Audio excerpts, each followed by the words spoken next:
topic is about the vector product. Vector product क्या होते हैं? So as we have discussed earlier, कि vector product is that type of product in which when we multiply two vectors, we get a third vector. हमें एक तीसरा vector मिलता है. That type of product is known as the vector product. ठीक है? Now how to represent vector product और इसकी definition क्या कहती है? Vector प्रोडक्ट को क्रॉस प्रोडक्ट भी बोला जाता है. Vector product is also known as cross product. Now why it is known as cross product? The reason is because it is represented by putting a cross sign between two vectors. As you can see here, a vector और b vector के बीच में cross है, so we can read it as a cross b. Okay, so this is how we are going to represent the cross product or vector product. And vector product is equals to a b sin theta. अगर कोई बोलेगा vector a cross b किसके equal होता है, just remember a cross b is equals to ab sin theta. Now why b sin theta? ये sin theta वाला component क्यों लिया गया है? सो इफ यू रिमेंबर, हमने लास्ट टाइम एक इसकी एक्सप्लेनेशन की थी कि cos थीटा वाला जो कंपोनेंट होता है it is along the same direction, but जो sin थीटा वाला होता है it is in the perpendicular direction. And in the vector product हम वो वाला कंपोनेंट चूज करते हैं which is perpendicular. So that is why a cross b is represented as ab sin theta. ab sin theta. But ये जो value है ab sin theta, it is only a value, means it has only magnitude. इसके पास सिर्फ value है, कोई ये direction थोड़ी represent कर रहा है. तो डायरेक्शन कैसे रिप्रेजेंट की जाएगी? So if you look closely here we have written something n. लिख देता हूं, मैंने वहां पे आगे लिखा हुआ है n cap. This is n cap. अब ये n कैप क्या है? n कैप है उस तीसरे वेक्टर की डायरेक्शन.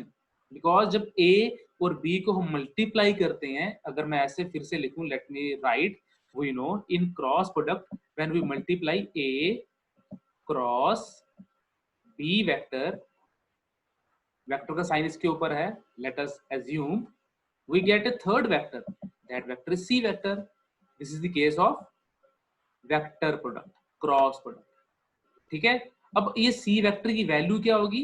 ये वैल्यू जो होगी we can write it as a b sin theta, a b sine theta, sine theta. But ये तो सिर्फ वैल्यू है, it is a magnitude. So c vector की डायरेक्शन कौन रिप्रेजेंट करेगा?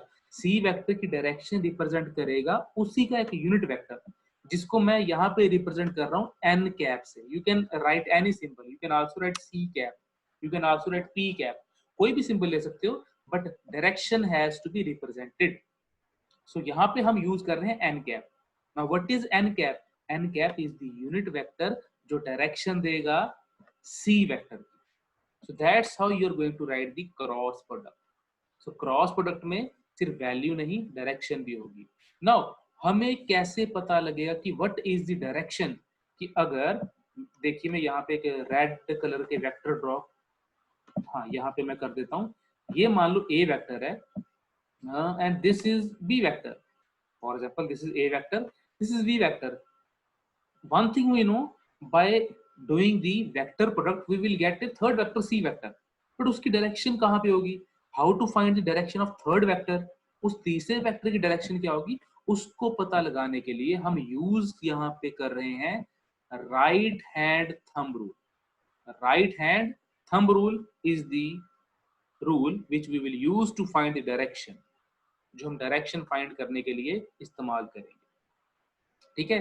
सो let us read the rule first, then we will apply it. So rule क्या कहता है, ध्यान से सुन लेते हैं इसे. According to the rule, rule ये कहता है कि that to find the direction of n cap, मतलब वो तीसरे वेक्टर की डायरेक्शन पता करने के लिए पहले तो आपने क्या कर लेना है, ए और बी की टेल को कोइंसाइड कर लेना है. एज यू कैन सी कि मैंने डायग्राम में टेल को कोइंसाइड किया हुआ है, यहाँ पर भी, ठीक है, यहाँ पर भी, और जो ऊपर डायग्राम ड्रॉ की थी वहां पर भी. You can see it clearly.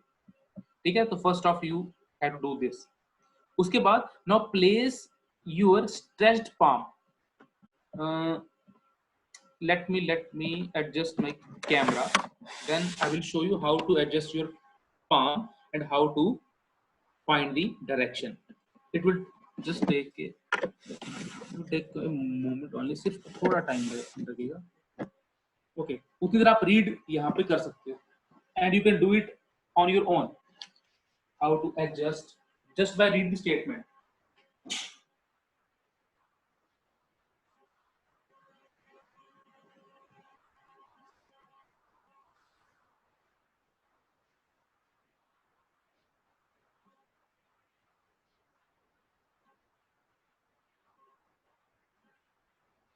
How many of you are able to find the direction as per rule? कौन कौन यहाँ पे फाइंड कर चुका है?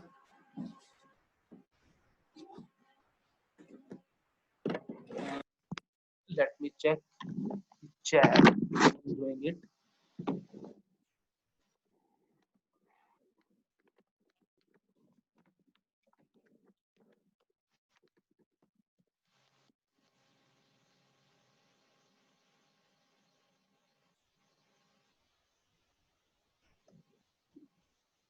Okay. See, Ruchira is joining now.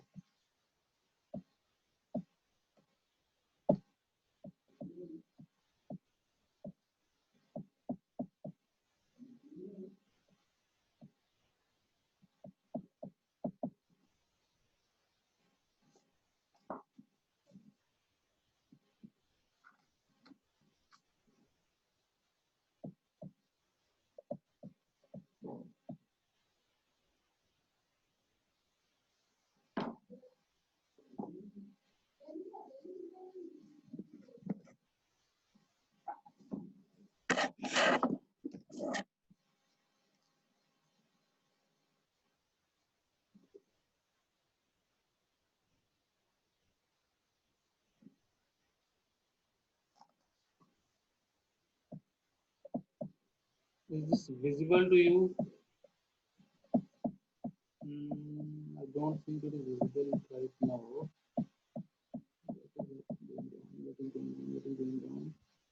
Okay, so कुछ आपको दिख रहा होगा. So let me show you what is going on. Now see. For example, I'm going to draw two vectors. And you have to check कि how to find the rule. Rule कहता क्या है? मैं उसको apply करने जा रहा हूँ. So see कि अगर एक वेक्टर यहाँ पर है, if you can see one of the vector is in this direction, another vector is in this direction. दो वेक्टर्स हमारे पास आ गए, तो रूल को कैसे अप्लाई करना है? तो रूल कहता है first of all if you want to a cross b, अगर हम क्या फाइंड करना चाहते हैं, we want to find a cross b, and angle between these vector is theta. So rule क्या कहता है, ध्यान से देखना, just follow the rule. Rule ये कहता है first of all you have to place your hand like this. I don't know if this is visible. Okay, now I guess it is. Place your hand in the direction of vector a. ऐसे आपने अपने हाथ को रख लेना है, और then a cross b, b की ओर जाना है ऐसे. जो थंब होगा ना, थंब आपको डायरेक्शन देगा तीसरे वेक्टर की c की. फर्स्ट ऑफ ऑल a की डायरेक्शन अपना पाम प्लेस करो, then go towards b, b की ओर जाओ. जो थंब होगा, thumb gives the direction of third vector which is c vector. जो c वेक्टर होगा ना, c वेक्टर, अब वो इसके परपेंडिकुलर होगा लाइक दिस, शीट के परपेंडिकुलर, बिकॉज मेरा जो थंब था वो बिल्कुल अपवर्ड जा रहा है. So that's how you have to find the direction of third vector. So अगर मुझे b क्रॉस a फाइंड करना है, if I want to find b cross a, अगर b क्रॉस a फाइंड करना होगा तब क्या करना है? तब मुझे पहले b की तरफ अपना पाम प्लेस करना है, ये लाइक दिस, b की तरफ पाम प्लेस किया, then curl your hands towards a vector ऐसे. अब थंब मेरा जो है ना, my thumb is going downward जा रहा है. तो डाउनवर्ड आपकी डायरेक्शन होगी उस तीसरे वेक्टर की. So that's how you have to apply the rule. पहले अपना पाम ए वेक्टर की डायरेक्शन में, अगर आपने ए क्रॉस बी फाइंड करना है, then curl your fingers towards b vector, ऐसे जो थंब होगा, thumb gives the direction of third vector. अब लास्ट क्लास में some students were asking, I guess a की था, कि सर ऑर्थोगोनल वेक्टर्स में तीसरा वेक्टर तो परपेंडिकुलर है ही नहीं, this is x axis y axis, this is x axis, this is y axis, where अगर मैं जेड एक्सिस बनाऊंगा तो बेटा कैसे बनाऊंगा, जेड तो इनके परपेंडिकुलर होगा ऐसे, बट मैं ऊपर की तरफ लाइन थोड़ी ड्रॉ कर सकता हूँ.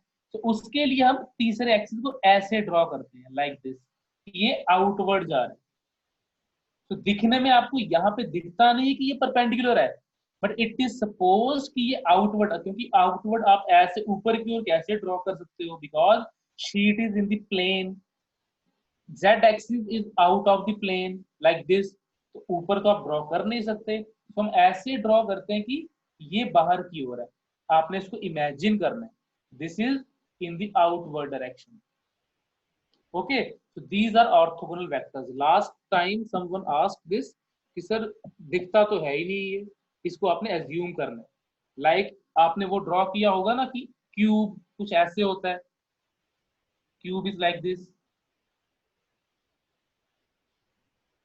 ओके, ये हमारा क्यूब है, but cube is a 3 dimensional figure, but आपने उस 3 डायमेंशनल को में शो किया हुआ है, और क्यूब में सभी साइड्स परपेंडिकुलर होती हैं, ये और ये परपेंडिकुलर होती है, बट आपको क्या एक्चुअल में ये परपेंडिकुलर दिखेगी, ये एंगल थोड़ा छोटा दिखेगा, ये थोड़ा बड़ा दिखेगा. So you have to draw and assume कि ये z एक्सिस परपेंडिकुलर है.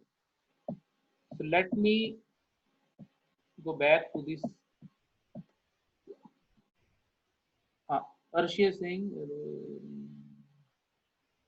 if it is downward, then how will you represent?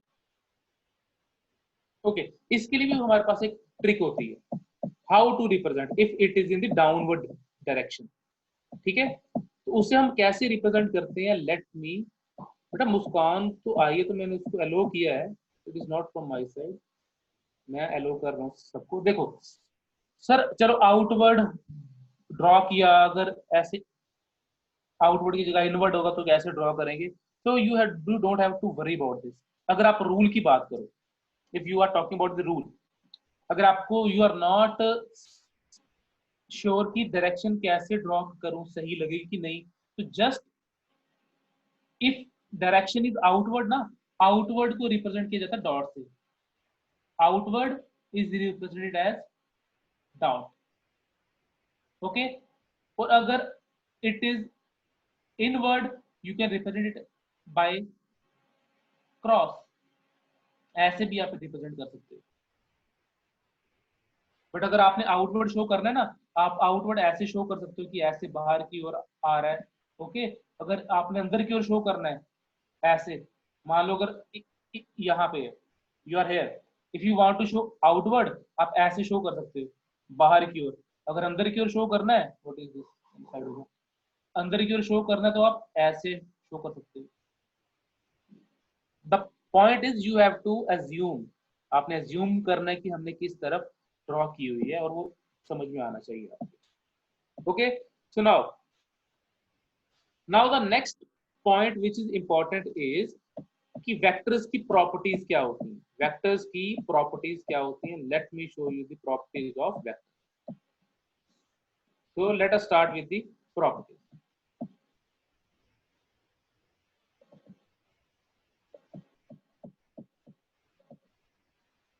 So these are the properties which is on the your screen. Let me show you again.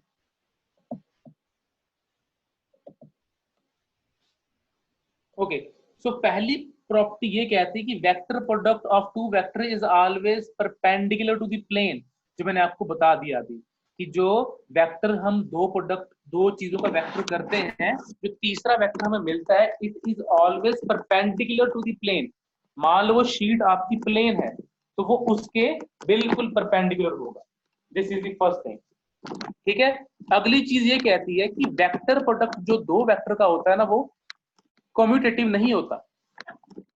Commutative का मतलब कि ए cross B जो होगा वो B cross ए के equal नहीं होगा। ऐसा इसलिए एज यू हैव सीन कि मैंने आपको दिखाया था कि अगर ए क्रॉस बी की मैं डायरेक्शन देता हूं वो आउट ऑफ द शीट जाती है, बट बी क्रॉस ए की जो डायरेक्शन है वो आउट ऑफ द शीट नहीं जा रही, वो इनटू द शीट जा रही है। इसका मतलब वो दोनों वेक्टर्स की डायरेक्शन सेम नहीं होगी। कोई वेक्टर आउटवर्ड जा रहा है, कोई बी क्रॉस ए का इनवर्ड जा रहा है, तो those are not equal vectors. Okay, तो ये पॉइंट आपको यहाँ पे कॉम्पिटिटिव में याद रखना है। Muskan has entered, okay let me add. चलिए now third property, vector product is distributive. ठीक है, डिस्ट्रीब्यूटिव होता है, इसका मतलब होता है डिस्ट्रीब्यूटिव प्रॉपर्टी का कि ए क्रॉस बी प्लस सी जो होगा वो ए क्रॉस बी प्लस ए क्रॉस सी को फॉलो करेगा। तो ये लॉ इसको फॉलो यहाँ पे होगा, डिस्ट्रीब्यूटिव लॉ। वो डिस्ट्रीब्यूटिव लॉ बड़ा सिंपल सा लॉ है। इट इज जस्ट कि वो आपका जो मल्टीप्लाई आप उसे करते हो वो फॉलो कर भी रहा है कि नहीं।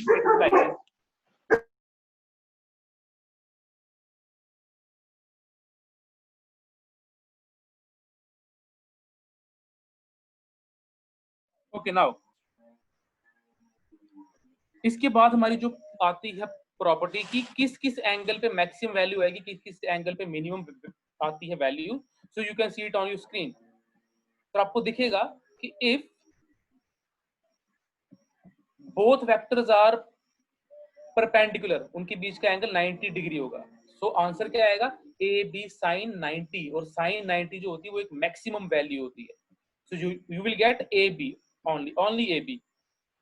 आप बोलोगे इसकी एन कैप कहां पर है, यहाँ पे हम सिर्फ मैग्नीट्यूड की बात कर रहे हैं, we are talking about the magnitude only, इसलिए यहाँ पे आपको मॉड दिखेगा। मॉड रिप्रेजेंट्स कि मैग्नीट्यूड की बात हो रही है। ठीक है, सो मैक्सिमम जो वैल्यू आती है क्रॉस प्रोडक्ट में वो 90 डिग्री पर ही आती है। And what if the angle between them is 0 और 180। तो अगर दो वेक्टर के बीच में एंगल 0 होगा या 180 होगा, उस केस में उनका क्रॉस प्रोडक्ट जो होगा वो 0 के इक्वल होगा। So this is the important point, you have to remember it. इसको याद करने की जरूरत इतनी ज्यादा क्यों है, बिकॉज ये एक बड़ा इंपॉर्टेंट पॉइंट आता है कि अगर आपको एक न्यूमेरिकल दिया गया है कि टू वेक्टर्स आर परपेंडिकुलर, ठीक है, फाइंड कुछ वैल्यू फाइंड करने के लिए आपको वहां पे बोला जाएगा। सो याद रखो अगर दो वेक्टर्स परपेंडिकुलर होते हैं उनका क्रॉस प्रोडक्ट हमेशा 0 होता है। This is important point. आपको दिख भी गया होगा कि अगर आप 90 डिग्री पुट करते हो साइन 90 इज 0, तो ए क्रॉस बी इज 0। ठीक है, थर्ड ये भी होगी प्रॉपर्टी। अब इस प्रॉपर्टी पर भी ध्यान दो, if we take the self cross product, मतलब ए क्रॉस ए या बी क्रॉस बी हम कर देते हैं, so same kind of vector का अगर हम क्रॉस प्रोडक्ट करते हैं वो 0 होगा हमेशा, बिकॉज उनके बीच का अगर सेम वेक्टर्स है ना, वो इक्वल वेक्टर्स हैं, इक्वल वेक्टर्स के बीच का एंगल जो होगा वो 0 होगा, साइन 0 आएगा और इसका मतलब वो सारा 0 देगा, तो वो हमें 0 वेक्टर देता है। It gives 0 vector, means null vector, वो अपने आप को वैनिश कर देते हैं। इसके बाद हमारी कुछ इंपॉर्टेंट पॉइंट्स और आते हैं, उसको हम डिस्कस करके क्रॉस प्रोडक्ट को आज करेंगे खत्म। Again the main stress you have to put it on the concepts not derivations. Concepts याद रखने हैं आपने, और कॉन्सेप्ट्स इजी होंगे अगर आपको फॉर्मूला आता है, उसका मीनिंग आपको अच्छे से मालूम है। ओके, सो नाउ इसके बाद आप देखोगे कि in case of unit vectors क्या हो रहा है। In case of unit vectors, तो अगर सेम यूनिट वेक्टर हम मल्टीप्लाई करते हैं, same unit vectors means i cross i, j cross j and k cross k, it means you are self cross product you are doing. तो self cross product में दोनों vectors की direction जो होती है वो सेम होती है। So direction same means angle 0, angle 0 sine 0, sine 0, तो सारा मल्टीप्लीकेशन भी 0 के इक्वल आएगा, तो आपको 0 आंसर मिलेगा, 0 वेक्टर मिल जाता है आपको। बट अगर आप क्रॉस प्रोडक्ट ले रहे हो, बट वो जो क्रॉस प्रोडक्ट है it is between different unit vectors, as you can see here, so different unit vectors को अगर आप लेना चाहते हो तो डिफरेंट यूनिट वेक्टर्स के लिए ये रूल बड़ा काम में आएगा आपकी, जिसको मैं बॉक्स में रख रहा हूं, आप ये इजीली ड्रॉ कर सकते हो।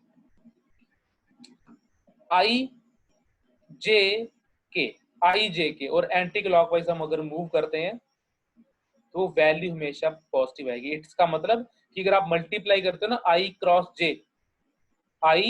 जे, तो आपको तीसरा वेक्टर मिलेगा विच विल बी के, क्योंकि वो आई और जे के दोनों के परपेंडिकुलर होगा। मैंने आपको ऑलरेडी पहले बता चुका हूं कि अगर क्रॉस प्रोडक्ट लेते हैं ए क्रॉस बी अगर हम करते हैं, जो तीसरा वेक्टर आता है वो उन दोनों के परपेंडिकुलर होता है, तो तीसरा वेक्टर होगा वो परपेंडिकुलर होगा। सो इट मींस अगर हम आई क्रॉस जे लेंगे वो तीसरे के परपेंडिकुलर होगा के, अगर जे क्रॉस के लेंगे तो वो आई के होगा, तो अगर आप के क्रॉस आई लेंगे वो जे के होगा। बट एक इंपॉर्टेंट पॉइंट भी होता है यहाँ पे, अगर आप उल्टा लेना शुरू कर देते हो, means if you are not going according to this diagram, इसके अकॉर्डिंग अगर आप नहीं जा रहे, तब क्या होगा, तब उसकी जो डायरेक्शन वो चेंज हो जाती है। अगर आप आई क्रॉस जे लेते हो तो के आएगा, बट अगर आप उल्टा चलते हो ना जे क्रॉस आई लेते हो, means if you are going like this, इसके अकॉर्डिंग नहीं, अगर आप उल्टा जा रहे हो, ऐसे जा रहे हो, जे क्रॉस आई ले रहे हो, जे क्रॉस आई ले रहे हो, उस केस में अगर आप आपका आंसर देखेंगे ना, आंसर आपका के ही आएगा, क्योंकि वो थर्ड वेक्टर होगा हमारा, answer will be K vector, but उसकी डायरेक्शन ऑपोजिट हो जाएगी because we are going in the opposite direction. So ये पॉइंट आपको याद रखना है। कॉन्टिन्यूटी में जाओगे आई जे के देगा, के जे आई देगा, because you are going in the continuity. But अगर आप कॉन्टिन्यूटी के ऑपोजिट जाते हो देन उल्टा हो जाएगा, जे क्रॉस आई देगा के, बट नेगेटिव साइन देगा, डायरेक्शन उल्टी हो जाती है। सो ये आपको पॉइंट्स याद रखने हैं, ठीक है। सो आई होप आपको इसकी प्रॉपर्टीज सारी क्लियर है। इसमें कुछ किसी को डाउट है तो अभी पूछ सकते हो। सिर्फ जे क्रॉस आई, हाँ इसकी भी बात कर लेते हैं। अगर जे क्रॉस आई होगा, जे क्रॉस, मैं अभी तो वही बता रहा था। देखो मैं वेक्टर यहाँ पे ड्रॉ कर लेता हूँ, let me draw the vectors. एक वेक्टर ये है जे, एक वेक्टर ये है I, and your question was, let me check again, J cross I है ना, हाँ जे क्रॉस आई। तो मैं दोनों को लेके यहाँ पे आपको शो कर देता हूँ, यहाँ पे क्या होगा देखिए ध्यान से देखना। पहले केस में अगर हम लेते हैं आई क्रॉस जे, ये है आई, ये है जे। आई क्रॉस जे के लिए आपको क्या करना है, पहले आई की तरफ अपना पाम प्लेस करो, मीन अपना जो पाम है ना वो आई की तरफ लेके जाओ, लाइक दिस। मान लो ये आपका पाम आई की तरफ जाएगा ऐसे, this is your palm in the direction of I, then curl your fingers towards J. It means आपको फिंगर्स को कर्ल कर देना है जे की डायरेक्शन में इधर। तो जो थंब की डायरेक्शन होगी ना वो डायरेक्शन होगी आपकी तीसरे वेक्टर के की, इट मींस आउटवर्ड होगा। तो आई क्रॉस जे जो आएगा वो देगा आपको के, आई क्रॉस जे गिव्स के, और वो किस डायरेक्शन में था बेटा, आउटवर्ड। आप उसे अपने अकॉर्डिंग ट्राई करके देख सकते हो। But what if we take J cross I, अगर हम जे क्रॉस आई लेंगे तो क्या होगा, उसको भी हम ड्रॉ करके देख लेते हैं। तो जे क्रॉस आई में आपको क्या करना होगा, you have to place the palm in the direction of J first, J की डायरेक्शन में प्लेस कर दो, then move your fingers towards the I vector, I vector की ओर जाइए ऐसे। तो देखिए थंब की डायरेक्शन किस तरफ जा रही है, so you will realize that thumb is going into the your screen और इनटू योर शीट, तो उल्टी डायरेक्शन हो जाएगी। सो जे क्रॉस आई जो होगा, J cross I, it will give K vector, vector K मिलेगा बट डायरेक्शन उसकी नेगेटिव मींस ऑपोजिट हो जाएगी, के वेक्टर होगा। अगर रूल लगाना बड़ा मुश्किल लग रहा है सर ये क्या जे के किधर, तो उसके लिए मैंने आपको ये डायग्राम दे दी हुई है। तो if you do according to the diagram कि आई जे एरो देगा के आई एरो देगा जे के एरो देगा आई। अगर आप एंटी क्लॉकवाइज चलते हो, अगर आप क्लॉकवाइज चलते हो इसके उल्टा मींस जे क्रॉस आई करते हो आपको के मिलेगा, बट डायरेक्शन आपकी रिवर्स होगी, नेगेटिव में आएगी। तो this is the rule. Chat में कुछ क्वेश्चंस आ रहे हैं, let me check again. Sir, I have a question. If a vector A is vertically upward, vector B is towards north. Okay, then direction of A cross B is vertically upward means out of vertically। देखो,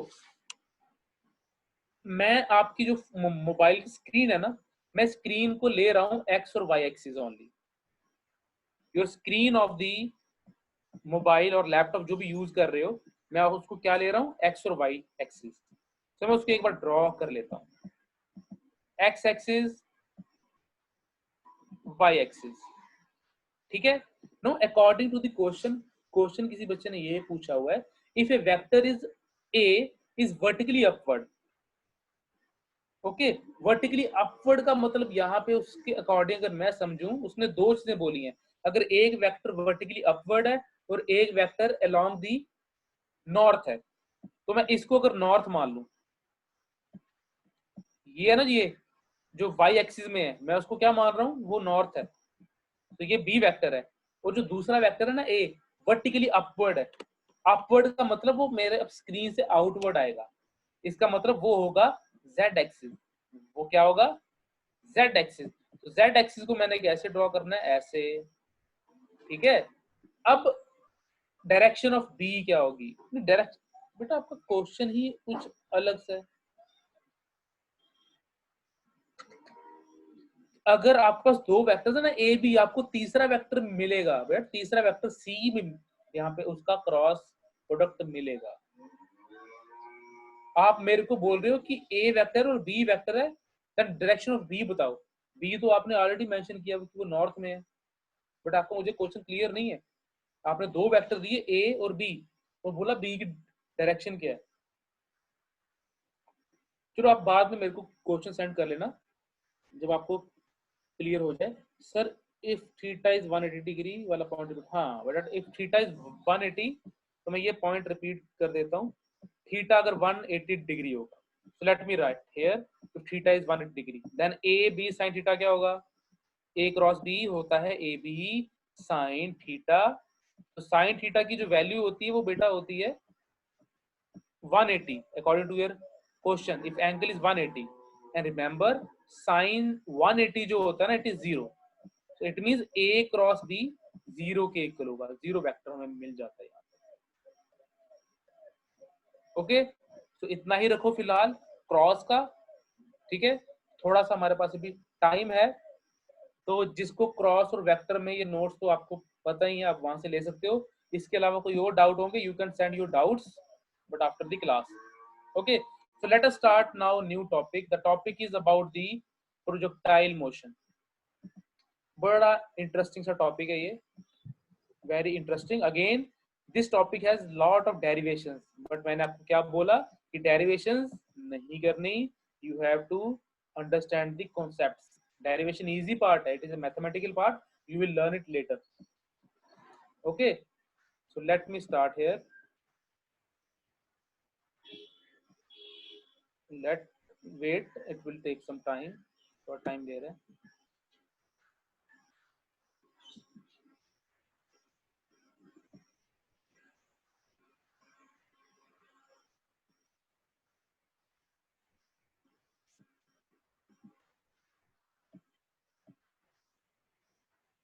चलिए, सो let us start now. इसको थोड़ा सा discuss हम कर लेते हैं, ठीक है। तो topic is about the projectile motion. Projectile motion क्या होता है, ठीक है।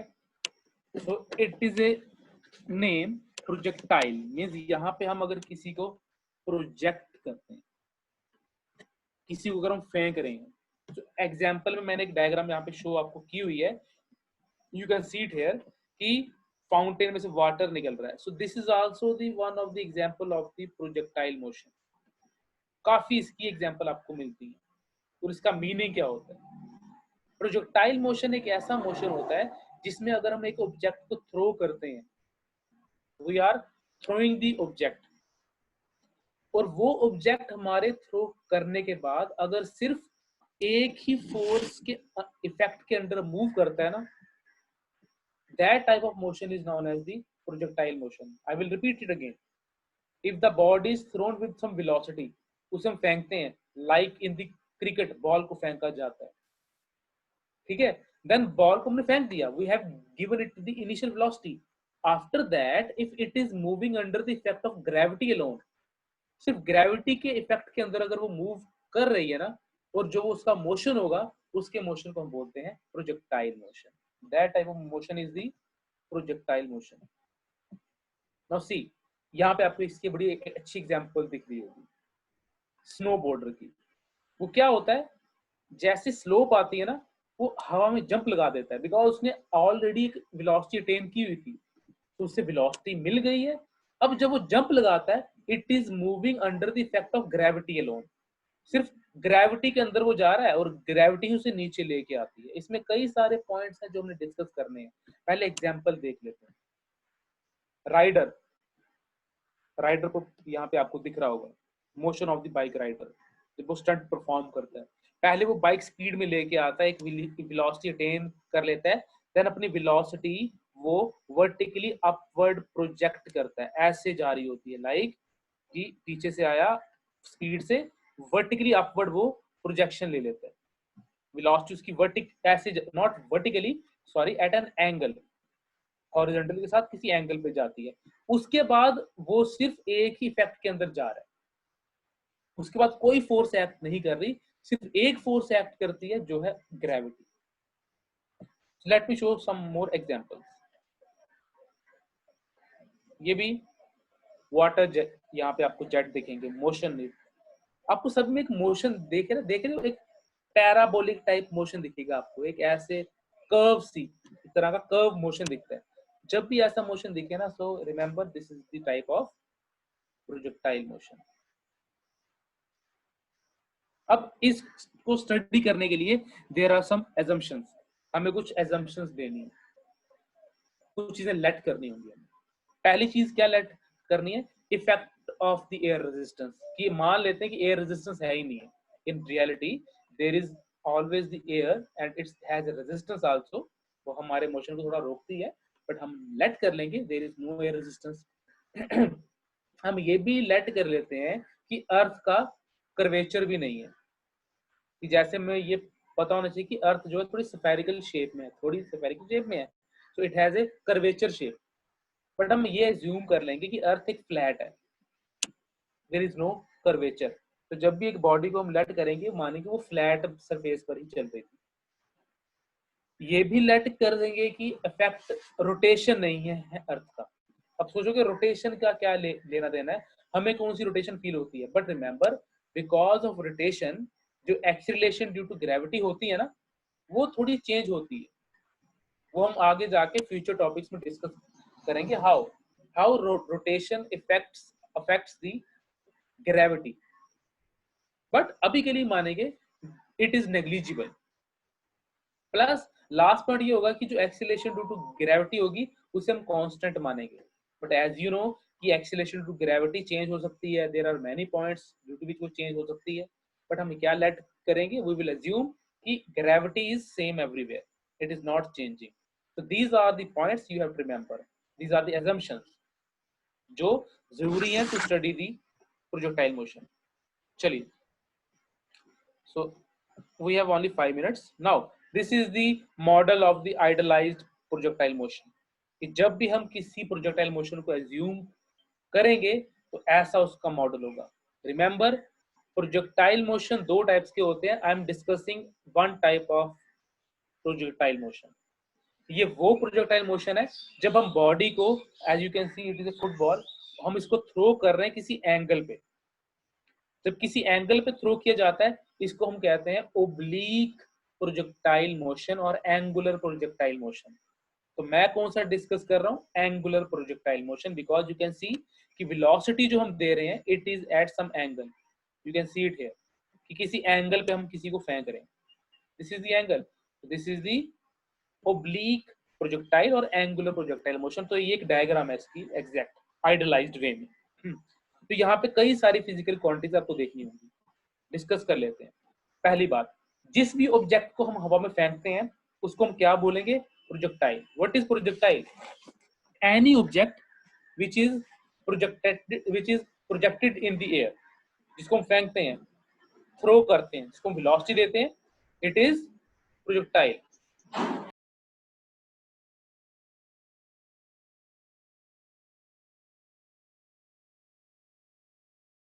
Okay, someone is asking a question.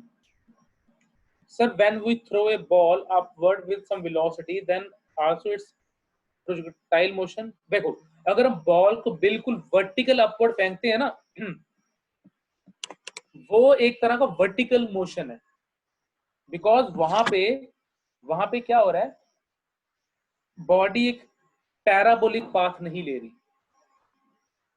एक चीज यहाँ पे आपको अंडरस्टैंड करनी होगी कि डिफरेंस क्या आ रहा है यहाँ पे, जो केस यहाँ पे आ रहा है कि अगर आप बॉल को सीधी ऊपर वर्टिकली ऊपर फेंकते हो ना, वहां पे बॉडी ना, अगर आप बिल्कुल सीधी फेंक रहे हो, बिल्कुल वर्टिकली अपवर्ड, तो वो वर्टिकल प्रोजेक्टाइल मोशन में आता है, उसमें बॉडी का कोई पैराबोलिक पाथ नहीं आता, that is a vertical motion, vertical projectile motion. But हमारे सिलेबस में वो है ही नहीं है, तो उस पर मैं इतना ध्यान नहीं दूंगा। और वो हम अगर वो हम डिस्कस करेंगे ना, वो आपको समझ में थोड़ा सा याद अगर हो, नाइन्थ वो हमने डिस्कस ऑलरेडी किया हुआ है कि बॉल को ऊपर फेंकते हैं, बॉल नीचे आती है, वो हमने डिस्कस वहां पे किया हुआ था। ऊपर जाएंगे तो वेलोसिटी पॉजिटिव, नीचे जाएंगे तो नेगेटिव, ऊपर जाएंगे एक्सीलरेशन नेगेटिव, नीचे पॉजिटिव, वो वैसा था। सो that is the previous case, जो बड़ा पहला केस है। यहाँ पे वो डिस्कस करेंगे जो एक तरह का मोशन इन प्लेन है। प्लेन क्यों बोल रहा हूँ? क्योंकि यहाँ पे जो डायरेक्शंस हैं दो तरह की आ रही हैं, बॉडी एक्स एक्सिस के लॉन्ग भी मूव कर रही है, बॉडी वाई एक्सिस के लॉन्ग भी मूव कर रही है। ओके, अब एक और यहाँ पे डाउट बच्चों का आ रहा है, there is one more doubt. Sir, how it is possible कि बॉडी सिर्फ एक ही फोर्स के अंडर मूव कर रही है? देखिए, हमने बेटा शुरू में उसे सिर्फ ना थोड़ी सी फोर्स लगाकर एक इनिशियल वेलोसिटी दे दी, हमने सिर्फ यहाँ पर उसको इनिशियल एक फोर्स दी, इनिशियल वेलोसिटी दी। उसके बाद क्या उसके बाद हम उस पर फोर्स लगा रहे हैं? देखो, उसके बाद कोई चीज यहाँ पे है क्या? बॉल पर हम फोर्स लगा रहे हैं, कोई और फोर्स लगा रहा है? नहीं, बॉल सिर्फ एक ही फोर्स के अंदर मूव कर रही है। ये बॉल सिर्फ एक ही फोर्स के अंदर मूव कर रही है, जो है ग्रेविटी, जो उसको नीचे की ओर लाना चाहेगी। कोई और यहाँ पे आपको कुछ चीज दिख रही है क्या? नहीं, सिर्फ एक चीज होती है हमेशा जो हमारे पर एक्ट कर रही होती है, दैट इज द ग्रेविटी। तो दैट इज वाई ये बोला जाता है कि प्रोजेक्टाइल मोशन में बॉडी सिर्फ एक ही इफेक्ट के अंदर मूव कर रही होती है, विच इज दी ग्रेविटी। अगर वहां पे ग्रेविटी के अलावा कोई और भी फोर्स आ जाएगी ना, देन वो प्रोजेक्टाइल मोशन आइडियल वाला होगा ही नहीं। ओके, सो इसके बाद का जो पॉइंट है, जिस पॉइंट से हम उसको थ्रो करते हैं बॉडी को, जिसको मैं डॉट बड़ा सा बना रहा हूं, इस पॉइंट को बोलते हैं पॉइंट ऑफ प्रोजेक्शन। जिस पॉइंट से फेंका जाए, that point is point of projection. आज सिर्फ डेफिनेशन डिस्कस होगी। इसके बाद वेलोसिटी ऑफ प्रोजेक्शन क्या होती है?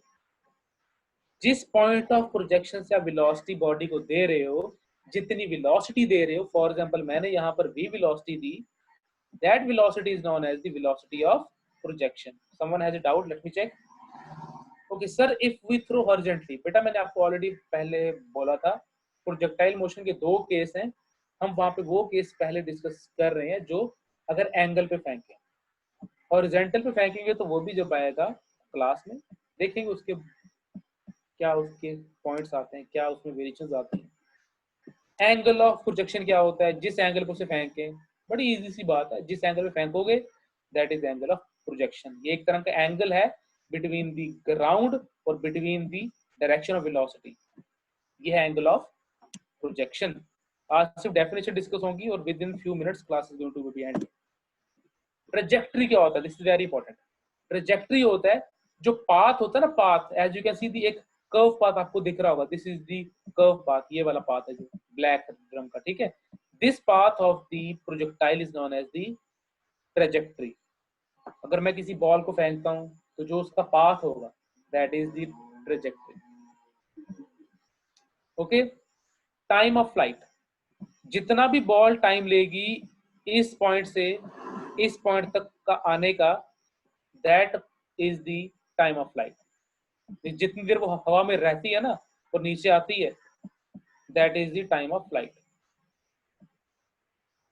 मैक्सिमम हाइट क्या होती है?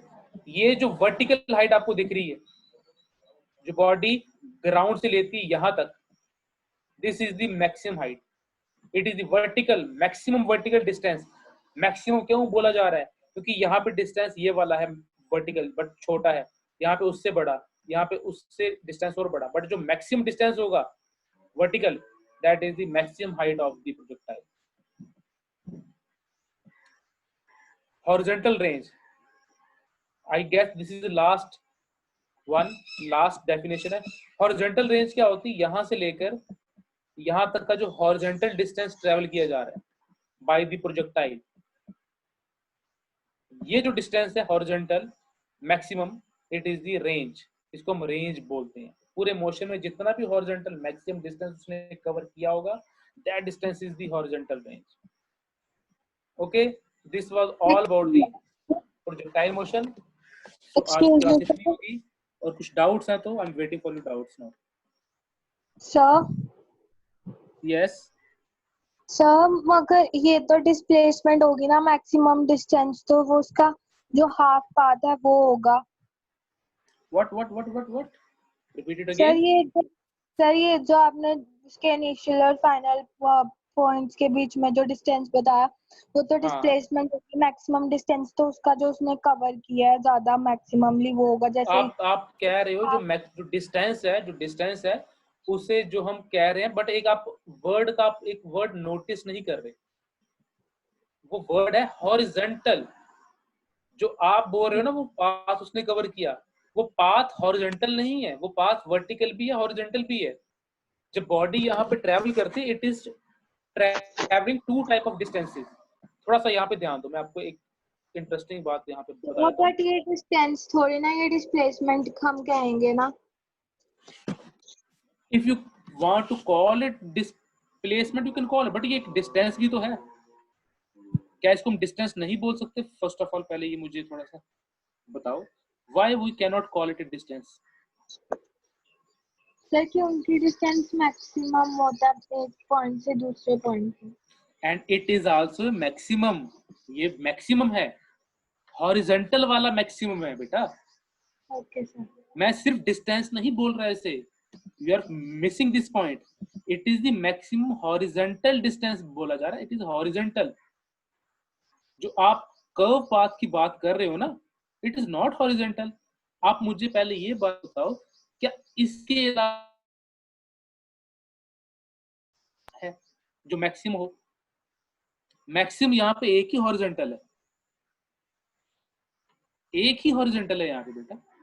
अगर आप यहां तक का डिस्टेंस लेते हो, यहां तक का देखो, यहां तक मैंने एक रेड डॉट लगाया, यहाँ पे बॉडी ने इतना हॉरिजॉन्टल डिस्टेंस, सॉरी इतना नहीं, थोड़ा छोटा है, लेट मी ड्रॉ अगेन। इसको मैं ब्लू सा ड्रॉ कर देता हूँ। This is the horizontal distance इस पॉइंट तक का, और this is the vertical distance. Body दो तरह की डिस्टेंस ट्रेवल कर रही है, वर्टिकल भी हॉरिजॉन्टल भी। अगर मैं जहां पे बॉल है वहां पे आ जाता हूँ, वहां पे बॉडी ने जो हॉरिजॉन्टल डिस्टेंस ट्रेवल किया है, it is from this point two this point, और जो वर्टिकल डिस्टेंस है यहाँ तक का, वो है यहाँ से लेके यहाँ तक का। बट ये जो वर्टिकल डिस्टेंस है ये मैक्सिमम हाइट नहीं है, मैक्सिमम हाइट है जो सेंटर में है, दिस वन। ओके, तो हॉरिजॉन्टल डिस्टेंस मैक्सिमम क्या है यहाँ पे? वो तो वही रहेगा जो मैंने बताया। तो ये डिस्टेंस ही इसको बोला जाएगा, बिकॉज ये मैक्सिमम ही है। यहाँ पे दो तरह के डिस्टेंस ट्रेवल हो रहे हैं, वर्टिकल बॉडी ऊपर भी जा रही है, नीचे भी आ रही है, और हॉरिजॉन्टल भी मूव कर रही है। So that is why distance बोलना ही it is appropriate. Okay, so anyone else? Okay, मैं let me check again. Sir maximum vertical distance will be height. हाँ, यू आर राइट। जो मैक्सिमम वर्टिकल डिस्टेंस है, maximum उसके height बोलेंगे, और maximum horizontal distance उसे हम रेंज बोलेंगे। एक और क्वेश्चन था, और 2 सेंटीमीटर, 4 सेंटीमीटर। ओके, कि ये सेंट्रीपिटल है कि सेंट्रीफ्यूगल। बेटा रिमेंबर, सेंट्रीपिटल और सेंट्रीफ्यूगल जो होती है वहां पे जो बॉडी होती है वो सर्कुलर पाथ, और वो फोर्स जो लगती है वो अलोंग द सेंटर लगती है। बट यहाँ पे सर्कुलर पाथ नहीं बोलते, हम इसको बोलते हैं पैराबोलिक पाथ। और फोर्स जो लगती है वो सेंटर के अलोंग नहीं लगती। अगर आप बोलो कि चलो ये सर है तो कर्व है, but where is the centripetal और सेंट्रीफ्यूगल? सेंटर तो इसका ये होना चाहिए इस तरफ, अगर यहाँ पे होगा सेंटर ये होना चाहिए, बट एक्चुअल में फोर्स सेंटर की टुवर्ड्स थोड़ी लग रही है। Force is not along the centre, force is downward. इस पॉइंट पे इधर है, ठीक है, इस पॉइंट पे होगा तो यहाँ पे होगी, तो ये सेंट्रल फोर्स नहीं है ना, so we can not call it a centripetal और centrifugal force. Okay, let me take the attendance. It will take only few seconds.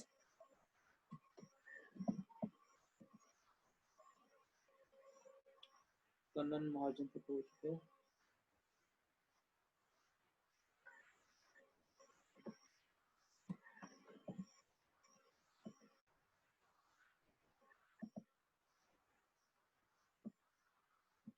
Okay, attendance is done. So मैं आपको प्रोजेक्टाइल मोशन के notes send करूंगा, अच्छे से उसको read करो, समझो, डाउट आता है तो लेट तो मुझे मैसेज कर सकते हो, और गूगल क्लासरूम में आप you can post your doubts. Okay, good bye now. Thank you, sir. Thank you, sir. Welcome. Thank you. Thank you, sir.